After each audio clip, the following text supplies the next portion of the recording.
माझं नाव कृष्णा किरण प्रकाश तोष्णियाल आणि माझ्या मेडिकलचं नाव आहे Toshniyal medical pharmacy doctor line. Sir असं आहे सर, ऑनलाईन विक्रीचं जे आहे ते एक मोठ्या प्रमाणामध्ये झालेलं आहे.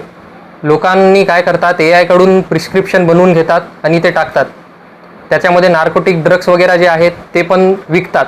तसं होऊ नये याच्यासाठी आपल्याला एक काळजी घ्यायची आहे म्हणून आपण बंद केलेलं आहे. आणि दुसरं, तुम्ही काही वस्तू ऑनलाईन जरी मागवले तर तुम्ही तिकडं परत करू शकत नाही. यायला 2-3 दिवस लागतात, परत करायची प्रोसिजर वेगळी, तुम्ही तेवढं वेळ देऊ शकत नाही. पण असं मेडिकल स्टोअरवर जनरल जरी तुम्ही गेल्या तर तुम्हाला त्यांनी काहीतरी सहकार्य करेल. तुमचे गोळ्या खाल्लेले आहेत, कमी जास्त आहेत, कट गोळ्या आहेत, ते परत घेणार, नाहीतर काय होते त्याच्या ऐवजी तुम्हाला म्हणजे मदत करणार. आणि दुसरं एक असं आहे की बनावटी जे गोळ्या आहेत त्याचं पण प्रमाण वाढलेलं आहे. ते होऊ नये त्याच्यासाठी पण आपण काळजी घेऊन म्हणजे गोळ्या जे आहेत ते लोकल स्टोअरवरूनच घेणे. सर त्याच्यामध्ये मेन जे आहे की नाही, ते गोळी बरोबर येते की नाही त्याच्यावर मेन प्रश्न उत्पादन होतो. फेक असू शकते, डम्मी असू शकते.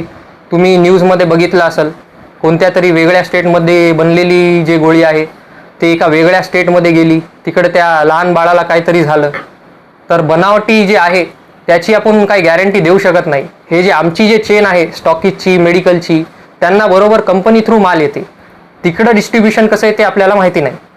म्हणजे आज सांगणार आहे की उद्यासाठी बंद आहे, तर तुम्ही आजच जे काही इमर्जन्सी गोळ्या घेऊन टाका. एक दिवसाची गोष्ट आहे. तुम्हाला वाटते की कोणती वस्तू तुम्हाला अर्जंट आहे तर आज घेऊन टाका. मी सगळं मेडिकल बांधवांना नांदेड जिल्ह्यातला विनंती करतो की उद्या जे बंद आहे त्याच्यामध्ये सगळ्यांनी सहभागी व्हावे.